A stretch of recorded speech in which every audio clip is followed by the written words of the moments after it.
Bonjour à tous. Dans ce petit vidéo, nous allons découvrir comment il est facile de réaliser à l'aide du logiciel Eagle de la compagnie CADSoft un schématique. Un schématique étant le schéma de connexion électrique qu'il est nécessaire de produire pour par la suite générer un PCB, un circuit imprimé. Dans plusieurs des laboratoires que nous vous demandons de réaliser cette session, dans le cours d'introduction à la mécatronique, vous devez réaliser des schémas de câblage de votre carte de contrôle. Donc, nous indiquant quels sont les types de capteurs, quelles sont les tensions d'alimentation, euh, quels sont les types de boutons. En fait, vous devez représenter les connexions électriques qui serviront d'interface électronique à votre microcontrôleur. Au lieu de faire ces schémas à main levée, nous allons vous présenter, comme je l'ai mentionné, un logiciel vous permettant de le faire de manière professionnelle. Donc, ce que je vous propose aujourd'hui est la chose suivante. Pour être en mesure de euh, charger ou de transférer les programmes que vous réalisez que vous réalisez et simulez dans MPLAB X ou que vous réalisez dans MPLAB X et que vous simulez avec RealPIC Simulator, il vous faut utiliser le PIC-Kit 3. Et le PIC-Kit 3 vient avec un connecteur G-Tag, un connecteur muni de 6 pins qu'il faut brancher d'une manière bien particulière à votre microcontrôleur. Donc, ce que je me propose de vous montrer aujourd'hui est de comment utiliser Eagle pour réaliser le schéma décrivant les différentes connexions nécessaires euh, à la programmation de votre microcontrôleur. Donc, commençons par ouvrir Eagle. Et voilà. Lorsque Eagle s'ouvre, vous êtes présenté avec l'interface suivante dans laquelle vous pouvez visualiser les projets déjà existants, visualiser plusieurs exemples de projets. Vous pouvez naviguer dans les différentes librairies préinstallées ou installées sur votre système. Ce que nous allons tout simplement faire aujourd'hui en réalité, c'est que je vais créer un dossier sur mon bureau que je vais appeler démo 2 et nous allons sauvegarder notre projet dans ce dossier tout à l'heure. Donc, fichier, nouveau, nouveau schématique. Donc, voici l'interface de travail de Eagle. Euh, donc, comme vous le voyez, nous avons plusieurs boutons, plusieurs outils plus intéressants les uns que les autres. Celui qui va nous intéresser premièrement aujourd'hui est celui-ci, celui qui ressemble à une fiche électrique, le bouton Add. Le bouton Add vous permet en fait d'aller chercher des composants dans les différentes librairies préinstallées ou téléchargées et d'insérer ces composants dans votre espace de travail, dans la feuille de dessin qui se trouve juste ici. Donc, si jamais, lors de la première sélection de cet outil, votre page de librairie est vide, ce qu'il faut faire, c'est d'aller dans Librairie, Use, de sélectionner toutes les librairies disponibles et de faire ouvrir. Ces librairies deviendront alors disponibles sous l'objet, sous l'icône Add. Donc, la première chose dont notre microcontrôleur a besoin, qu'il soit en mode de fonctionnement, en mode de programmation, c'est d'une alimentation. Donc, la première chose que nous allons peut-être faire ici, c'est nous créer une alimentation régulée avec un régulateur monolithique, le 7805. Donc, nous allons tout simplement chercher la pièce qui nous intéresse, LM7805, appuyer sur Enter et le logiciel nous propose ici plusieurs modèles de cette pièce, en fait plusieurs boîtiers. Donc, si nous regardons ici le 78L05Z dans un boîtier TO92, boîtier que nous voyons ici de la compagnie Linear, euh, est un boîtier intéressant. Bref, nous en avons plusieurs types. En fait, si nous voulions vraiment analyser les différences entre chacun de ces modèles de régulateurs, nous devrions nous référer à la fiche technique. Donc, pour l'exercice d'aujourd'hui, je vais tout simplement choisir le 78L05Z de la compagnie Linéaire, qui, je vous le répète, est un régulateur 5 watts. Donc, je le sélectionne, je le dépose sur mon espace de travail. Ensuite, nous allons avoir besoin de condensateurs. Donc, tapons capaciteur. Encore une fois, on nous offre une série de manufacturiers, Adafruit, Capacitor Mania, Maxim, etc., etc. Ce qui est important, c'est dans le type de capaciteur que vous choisissez, évidemment, c'est le footprint. Est-ce que c'est un capaciteur through-hole? Est-ce que c'est un condensateur, excusez-moi, surface mount? Est-ce que c'est un, laissez-moi remonter quelques secondes, est-ce que c'est un schéma représentant un condensateur selon le standard nord-américain? Est-ce que c'est un schéma représentant un condensateur polarisé, non polarisé?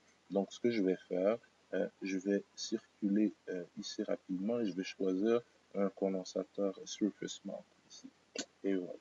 Donc, je vais le sélectionner. Lorsque vous sélectionnez une pièce, si vous voulez effectuer une rotation, vous n'avez qu'à cliquer sur le bouton droit de la souris. Donc, je vais aller déposer mon condensateur juste ici. Tant aussi longtemps que vous n'avez pas appuyé sur Escape, vous gardez en sélection la dernière pièce choisie. Escape. Et voilà. Si jamais vous déposez une pièce, vous n'avez plus la possibilité de la sélectionner, de la déplacer, à moins de choisir l'outil de déplacement qui se trouve juste ici. Donc, je clique dessus, je sélectionne la pièce que je désire déplacer et voilà. Si vous voulez déplacer un groupe de composants, il faut sélectionner l'outil de groupe, tracer un rectangle autour du groupe. Ensuite, avec le bouton droit sur un composant faisant partie du groupe, vous appuyez Move. Oups, excusez-moi, petite erreur. Recommençons. Laissez-moi juste replacer. Parfait. Donc, on sélectionne l'outil de groupe et ensuite, en appuyant CTRL et en cliquant avec le bouton droit de la souris sur un des éléments composant le groupe, vous êtes capable de bouger le groupe dans son entièreté. Donc, il nous manque encore un connecteur qui nous permettra de brancher notre alimentation à notre régulateur qui la régulera à 5 volts. Donc, dans notre librairie, essayons d'aller chercher un connecteur à vis de 2 bornes. Donc, cherchons des headers. En fait, allons-y comme ceci. Con pour connecteur et voyons si nous pouvons trouver notre bonheur. Vous allez voir que la partie la plus ardue de la conception de schématique ou de circuit imprimé est effectivement la recherche de composants. Donc, donnez-moi quelques secondes. Il y a une librairie que j'aime bien utiliser, la librairie SparkFun. Voyons voir si je peux la trouver. Donc, SparkFun, super, Word Connector. Ouais, allons-y. Donc, la compagnie SparkFun, d'ailleurs, ça vaut la peine que nous allions faire un petit tour sur son site web. Donc, SPARK Fun. Donc, la compagnie SparkFun est une compagnie qui œuvre dans le domaine de l'électronique, qui est un fournisseur de pièces d'ailleurs. Donc, cette compagnie a pris la peine de créer une librairie pouvant être téléchargée gratuitement et intégrée dans Eagle, ce qui facilite beaucoup la conception de circuits imprimés puisque toutes les pièces provenant de cette librairie sont disponibles sur le site de SparkFun et peuvent être directement téléchargeables. Donc, voilà pour un peu de publicité. Donc, retournons à notre tâche de la journée. Donc, dans les différents connecteurs qui s'offrent à nous, voyons si nous pouvons trouver tout simplement un connecteur A2Pin. Laissez-moi regarder. Laissez-moi regarder.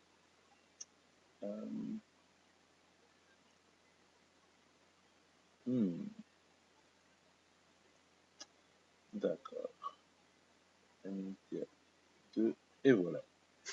Donc, je crois que nous avons plus d'options. Ah, super.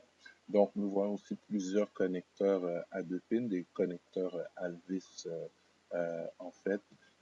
Voici le schéma électrique et voici l'empreinte, le footprint tel qu'elle apparaîtra sur le circuit imprimé si jamais nous décidons de nous rendre jusqu'à la conception du circuit imprimé. Donc, je vais choisir celui-là et venir le déposer juste ici sur mon schématique. Parfait. Le plus ici, le blanc. OK. Donc, prochaine étape. Nous allons aller chercher un ground. Donc, je vais taper tout simplement GND et on a plusieurs symboles qui s'offrent à nous. Donc, je vais choisir celui-ci et je vais le placer une fois, deux fois, trois fois et en fait, tiens, jusqu'ici, quatre fois.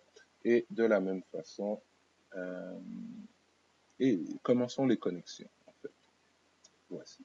Donc, nous sommes allés chercher l'outil Net à ne pas confondre avec l'outil Boss et nous allons commencer à effectuer nos connexions. Donc, je clique, je clique, je clique et je clique, je clique et je clique. Et voilà. Vous voyez que l'exercice est en fait assez amusant. Donc, ensuite, je vais légèrement déplacer mes composants.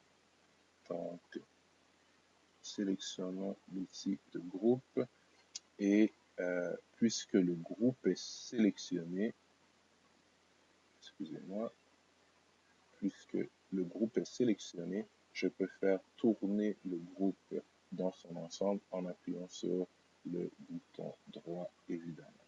Donc, faisons ceci. Voilà, nous sommes connectés et nous sommes connectés. Donc, présentement, nous avons un régulateur monolithique avec des condensateurs de filtrage pour lesquels nous n'avons pas spécifié la valeur. Spécifions la valeur. Pour le faire, nous pouvons venir sélectionner l'outil Value, cliquer sur le composant qui nous intéresse et selon le manufacturier, le condensateur qui filtre l'entrée devrait être un condensateur de 0,1 microfarad alors que le condensateur qui filtre la sortie devrait être un condensateur de 0,33 microfarad. Et voilà. Nous pourrions même renommer notre bornier d'alimentation. Pour ce faire, nous allons utiliser l'onglet Name et cliquer sur le composant. Au lieu de l'appeler J1, appelons-le PWR pour Power. Parfait. Super. Donc, le bornier à vis qui se trouve ici nous permettra de partir, par exemple, d'une batterie ou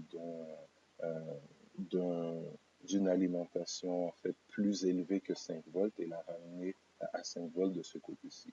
Maintenant, nous savons que notre microcontrôleur et les composants qui l'entourent doivent être alimentés tous à 5 volts et notre schéma deviendrait un peu désordonné si tous les points devant être connectés aux 5 volts devaient l'être à travers des fils qui seraient tirés à partir de cette position. Donc, ce que nous allons faire, nous allons placer ce que j'aime bien appeler un marqueur de source. Nous allons tirer un petit fil et avec l'outil se trouvant juste ici, l'outil Label, nous allons venir choisir ce modèle de référence, cliquer sur notre fil et voilà, nous allons renommer ce marqueur nous allons le renommer VCC. Donc, tous les fils qui seront renommés VCC seront en fait tous connectés ensemble. Donc, nous avons une alimentation. Maintenant, allons chercher notre microcontrôleur. Donc, je vais retourner dans la librairie et cette fois-ci, je vais tout simplement taper PIC 16F 877 P si je ne me trompe pas. Voilà. Donc, nous avons un PIC 16F877. Le PIC que nous vous avons demandé de commander pour vos cours d'introduction à la microélectronique est un PIC 16F877A. En fait, il n'y a pas de grande différence entre le 877 et le 877A, mis à part le type de mémoire inclus à l'intérieur de votre circuit intégré. Pour ce qui est du pin-out du boîtier, ils sont tout à fait similaires. Donc, je vais choisir mon PIC et le déposer juste ici.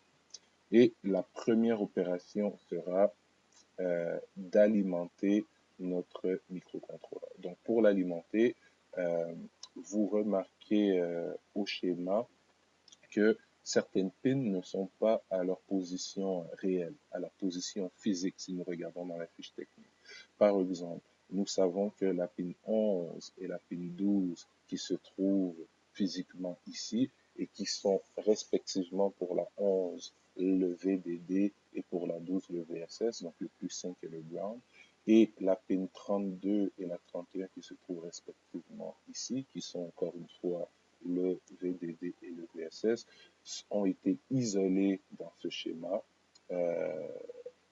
pour marquer le fait qu'elles sont des pins d'alimentation et non des pins configurables en entrée et en sortie.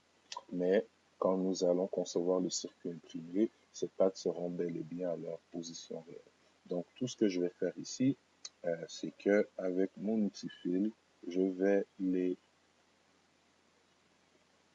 connecter ensemble et de 1 et de 2. Pour ce qui est du VSS, qui est en fait la masse, je vais tout simplement aller chercher un nouveau symbole de masse. Et en fait, au lieu d'aller dans la librairie, je vais en profiter pour présenter un nouvel outil, l'outil de copie. Donc, on clique dessus, on clique une fois sur l'outil ou sur l'item qu'on veut copier, et voilà. Donc, je vais venir le poser juste ici, prendre mon outil de fil et voilà, mon microcontrôleur est connecté à la masse. Il me demande, est-ce que je veux bien connecter le fil qui existait déjà avec le fil de ground? Et oui, la connexion est faite.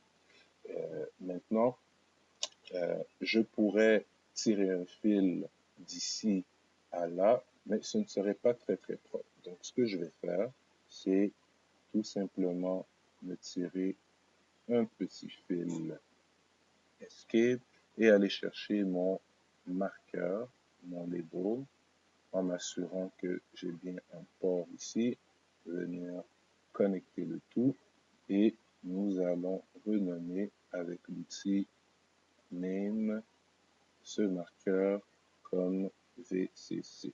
Et Eagle va nous demander est-ce que nous voulons bien connecter ce nouveau fil au VCC déjà existant. Et oui, voilà comment nous pouvons connecter deux composants, même si physiquement ils n'ont pas l'air connectés dans le schéma. Donc, nos alimentations sont placées. Maintenant, faisons référence au schéma de branchement de notre PKit 3. Donc, selon le schéma de branchement de notre PKit 3, le PKit 3 a un connecteur de 6 pins, 6 pins décrites ici, 6 pins présentes juste ici, et le microcontrôleur supportant le ISCP le ICSP pour In-Circuit Serial Programming, une technologie qui nous permet, le microcontrôleur étant dans son circuit, de le programmer directement sans avoir à l'en retirer et de pouvoir exécuter notre programme pas à pas pendant que nous sommes connectés, de pouvoir exécuter notre programme pas à pas sur le microcontrôleur cible dans le circuit pendant que nous sommes encore connectés à MPLAB. Donc, ce que nous allons faire, nous allons effectuer les différentes connexions que nous voyons ici. Nous allons d'abord aller chercher un connecteur de euh, 6 pins correspondant au connecteur se trouvant ici sur le PIC-Kit. Donc, retournons dans Eagle, retournons dans notre librairie et allons chercher un allons chercher un ICSP. En fait, la programmation en série des microcontrôleurs de la compagnie PIC est tellement populaire que, gracieuseté de SparkFun, le site dont je vous ai parlé tout à l'heure, il existe déjà. Et voilà un connecteur fait sur mesure pour implémenter la programmation en série. En fait, ce n'est qu'un connecteur de 6 pins standard, mais ça nous facilite le travail. Donc, sa pin 1 se trouvant ici, c'est bien ça. Donc, sélectionnons-le et allons le déposer sur notre espace de travail. Donc, déposons-le, voyons, tiens, juste ici. Parfait. Escape pour se débarrasser du composant. Donc, notre pin 1 se trouve juste ici. 1, 2, 3, 4, 5.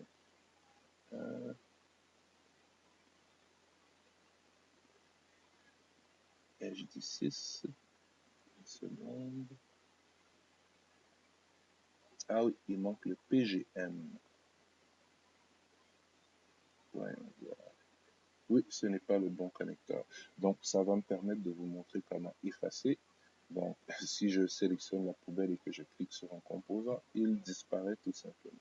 Donc, retournons chercher le bon composant. Que s'est-il passé?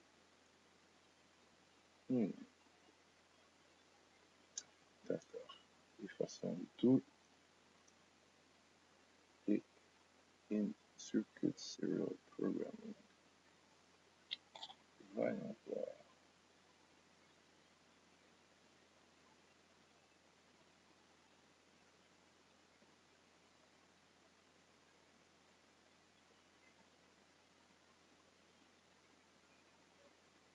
C'est bizarre. Parce qu'habituellement,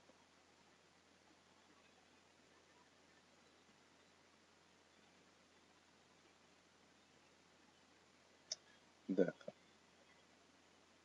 Donc, nous allons nous débrouiller autrement puisque je ne semble pas trouver la pièce qui m'intéresse.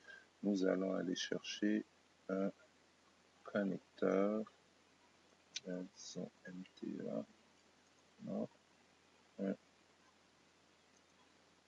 connecteur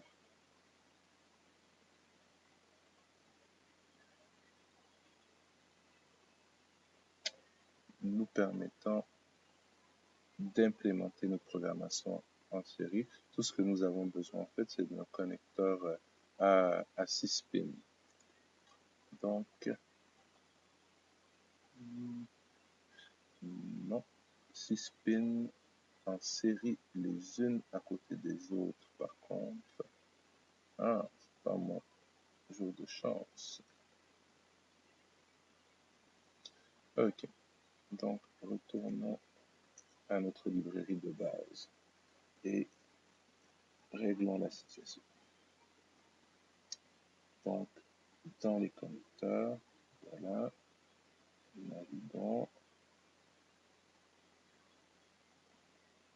I2C, T6, 6,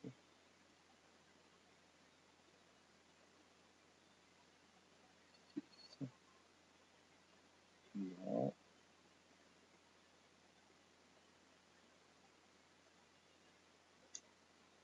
et voilà celui qui nous intéresse, je crois bien. Et voilà, le connecteur in Circuit Serial Programming pour les pics. Celui que nous avions trouvé par défaut par le menu de recherche était la version mini. La version mini qui ne contient pas de PGM, PGM qui est nécessaire pour le Pixel F877A. Donc, nous avons trouvé notre bonheur, plaçons notre pièce et maintenant entamons sa connexion. Donc, je vais juste la déplacer légèrement et débutons. On va peut-être se débarrasser du texte et le mettre ailleurs, il pourrait nous gêner. Vous constatez que quand je bouge une pièce, le texte est solidaire à la pièce, mais on peut les scinder en fait en utilisant l'outil suivant, l'outil Smash. Donc, si je clique sur la croix de sélection d'un outil, j'ai une deuxième croix de sélection qui apparaît et cette deuxième croix de sélection me permet de sélectionner le texte et voilà, beaucoup mieux comme ça. Donc, commençons nos connexions. Parfait. Donc, la première chose à faire est la suivante. Selon notre schéma, le poster de connexion du PIC 3, nous voyons que la pin 1 du microcontrôleur, Target Connector Pin 1, c'est ça, la pin 1 de notre PIC 3 est connectée à la pin MCLR VPP de notre PIC. Donc, allons-y, effectuons cette première connexion. Donc, la pin 1 se trouvant ici doit être connectée juste là. Donc, je pourrais effectivement tirer un fil, mais je vais tout simplement faire la chose suivante. Donc, un petit bout de fil suivi d'un marqueur, encore une fois, marqueur que je vais placer juste ici et que je vais savamment renommer, oups, ici, savamment renommer MCLR slash VPP. Je vais copier ce texte. Pourquoi? Parce que je vais aller placer le même marqueur juste ici. Voilà. Et de 2. Et voilà, on me demande si je veux connecter les deux fils ensemble. Oui, je veux connecter les deux fils ensemble. Parfait. Ensuite, si nous retournons à notre schéma, on nous dit que la pin 2 doit être connectée au VDD, donc à l'alimentation en fait, et que la pin 3 doit être connectée au ground, à la masse. Donc, allons-y. La pin 2, celle-ci, doit être connectée au VDD. Donc, je vais faire ceci, je vais faire cela, et je vais nous rajouter un magnifique marqueur, encore une fois, juste ici, et je vais le renommer tout simplement VCC, et je vais accepter de joindre les deux fils. Idem pour la masse. Donc, on est peut-être un peu loin ici, donc je vais choisir le groupe, je vais déplacer le groupe. Bon, ça va aller.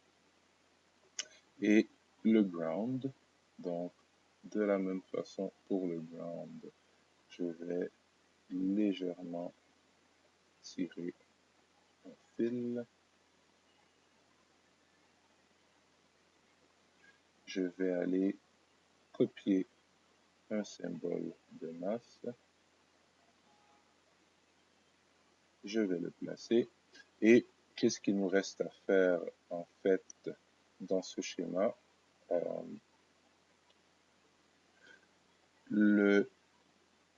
La pin 4 connectée à PGD, la pin 5 connectée à PGC. Donc 4 à PGD. Commençons par cela. Donc la pin 4 à PGD, PGD qui est la pin 40 de notre microcontrôleur. Donc allons-y, multifil, la pin 4 à PGD, la pin 5 à PGC et la pin 6 à PGM. PGM qui est la patte 36, la patte RB3. Donc, il est très important de noter que pendant que nous sommes en mode de programmation en circuit, nous ne pouvons utiliser ni la pin 40, ni la pin 39, ni la pin 36 comme entrée ou sortie numérique. Il nous reste une petite étape pour compléter notre circuit. Selon le schéma de branchement, nous voyons qu'il faut positionner une résistance dont la valeur typique varie entre 4.7 kΩ et 10 kΩ entre l'alimentation VDD et le MCLR, qui pour notre microcontrôleur, le 16.77, est la patte numéro 1. Donc, complétons le tout. Allons-y, donc ça se trouve juste ici en fait. Donc allons chercher une résistance, resistor, parfait. Question de minimiser la taille de mon circuit. Je vais sélectionner, si je peux en trouver, voilà, une résistance surface mount. Oups, j'ai perdu. D'accord, recommençons. Voilà, ok. Qu'est-ce qui se passe? Sélectionnons. Ah, d'accord. C'est donc, ok. Sélectionnons notre résistance, tournons-la. Plaçons-la, disons, juste ici. Donnons-lui une valeur, puisque la valeur ici est importante. Au lieu d'utiliser name, nous allons utiliser value. Cliquons sur le composant et 4K7, donc 4.7K ou 4700 ohms. Et connectons-la à, connectons-la. Il y a un petit problème avec ce composant. D'accord, je crois que je vais changer de résistance. Allons-y.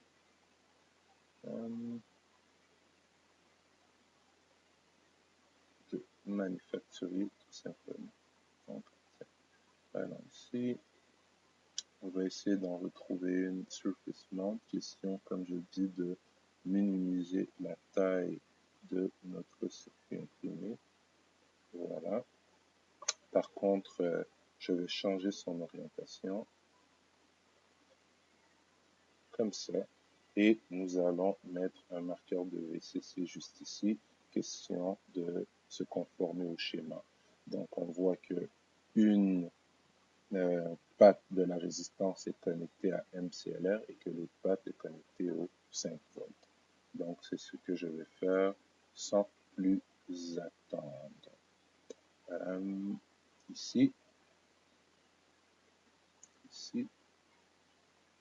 Ah, c'est vrai, il faut un petit bout de fil pour être capable de placer un marqueur. Donc, voici mon petit bout de fil.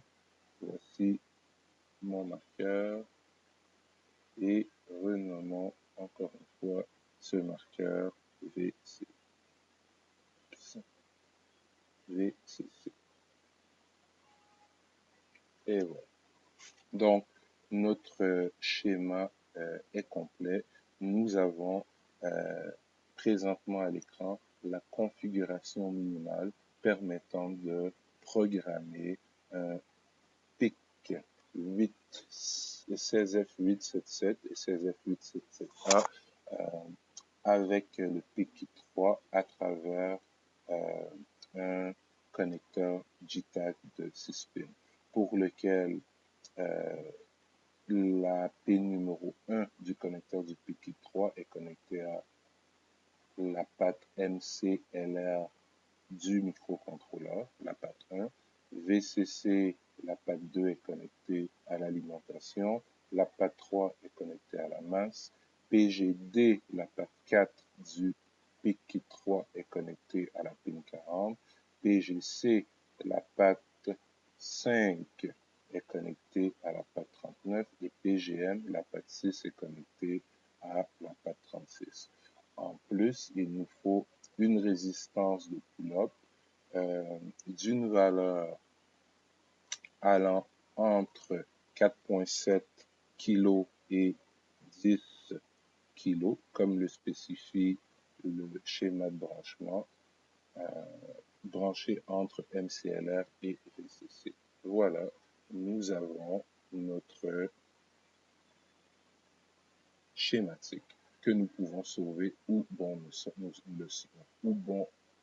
semble. Je vais le sauver sur le bureau dans le dossier que j'ai prévu à cet effet sous le nom ICSP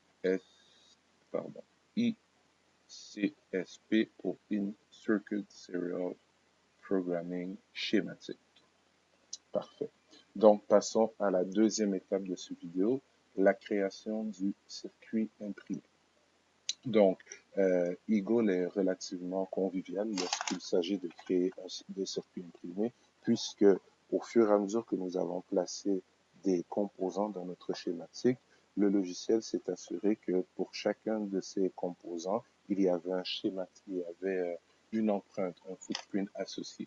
Donc, pour transférer le tout vers un circuit, vers, voyons, un circuit imprimé, il suffit de sélectionner le petit bouton se trouvant ici, Generate Switch to Board.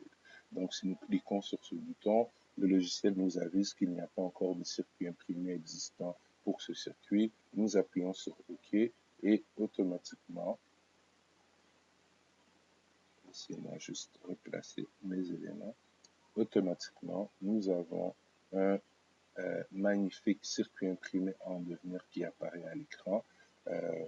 Il n'en tient qu'à nous de placer nos composants de manière efficace. Donc, ce sont les mêmes outils. Donc, je vais sélectionner mon PIC en le plaçant, disons, juste ici. Ensuite, sélectionnons notre connecteur du PIC 3 pour la programmation. Donc, plaçons-le, ça peut être ici, plaçons-le juste au-dessus de notre microcontrôleur. Ensuite, nous avons ici notre régulateur. Donc, plaçons-le juste ici. Allons chercher notre condensateur C1 et C2, les condensateurs de filtrage. Donc, plaçons le premier ici, plaçons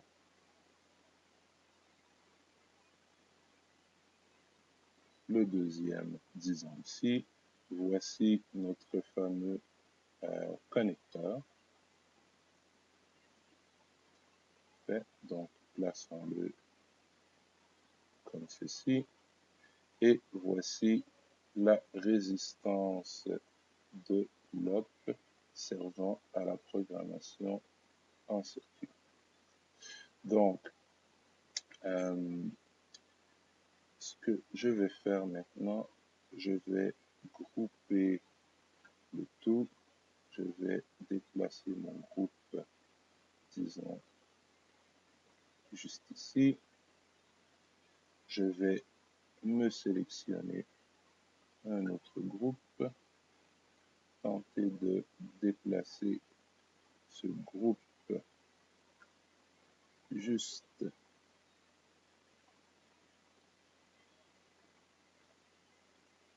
ici. On va peut-être optimiser un peu.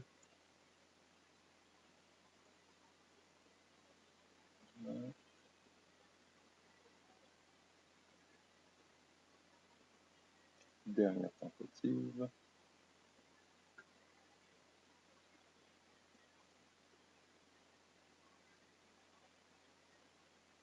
Bon, ça devrait suffire.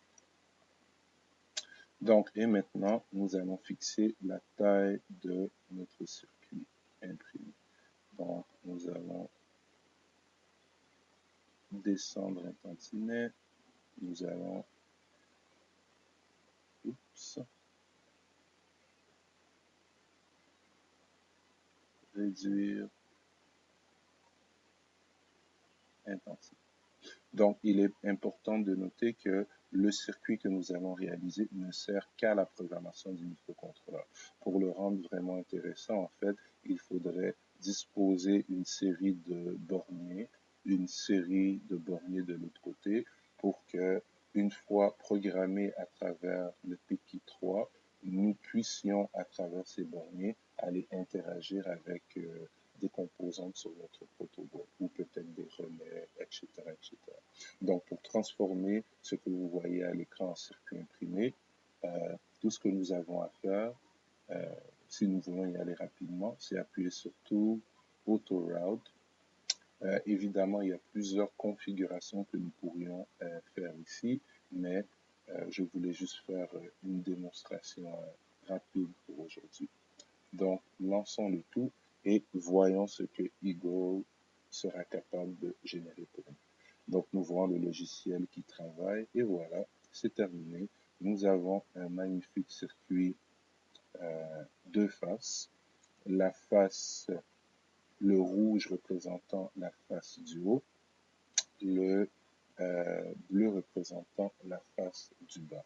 Maintenant, il existe plusieurs outils de visualisation qui peuvent vous permettre d'avoir une idée plus claire de ce à quoi ressemblera ce circuit imprimé une fois qu'il sera développé. Et je vais vous en présenter un tout de suite.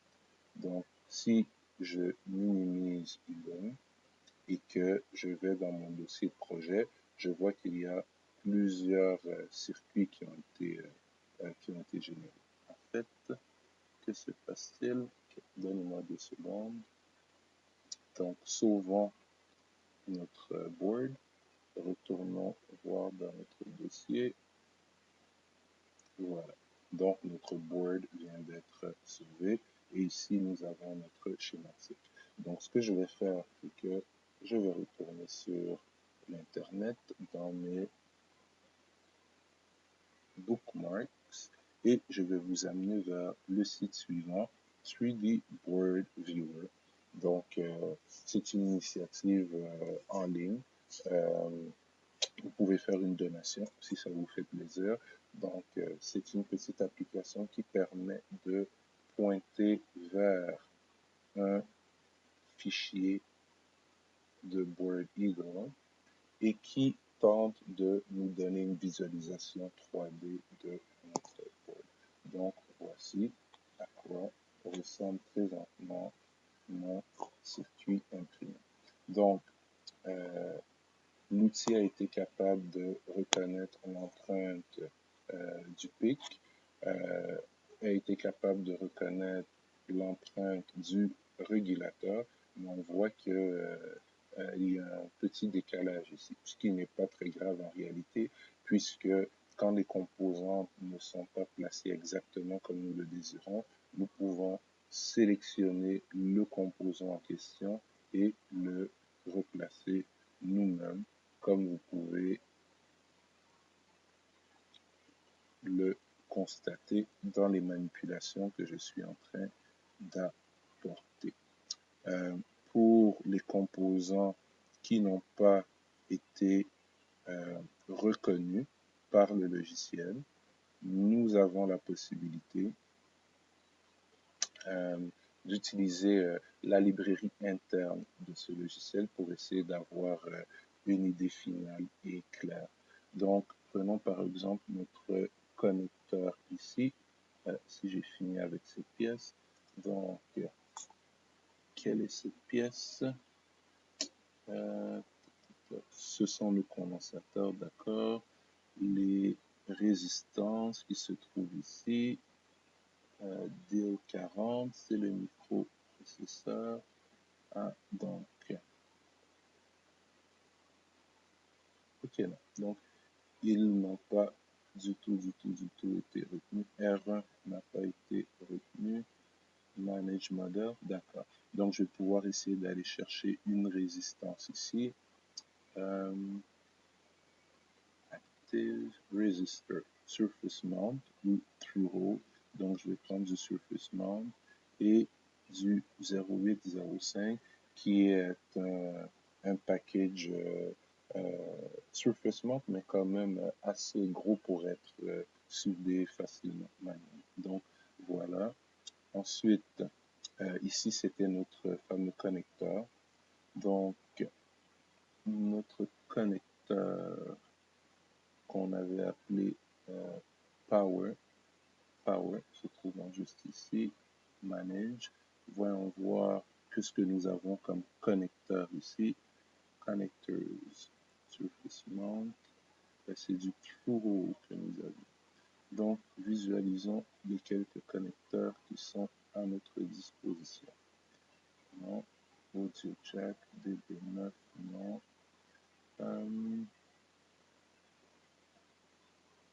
MTA 2. MTA 2. En fait, c'est quelque chose comme ça, mais à 2 bornes que j'aurais préféré. Mais s'il n'y en a pas, on va y aller avec des connecteurs MTA 2. 10 MTA 2. D'accord, on va y aller avec ce modèle placé. Oui, il a été placé, mais pas correctement. Donc, prenons la peine de le redresser, de le réorienter. Donc, ici, ah, voilà, que se passe-t-il?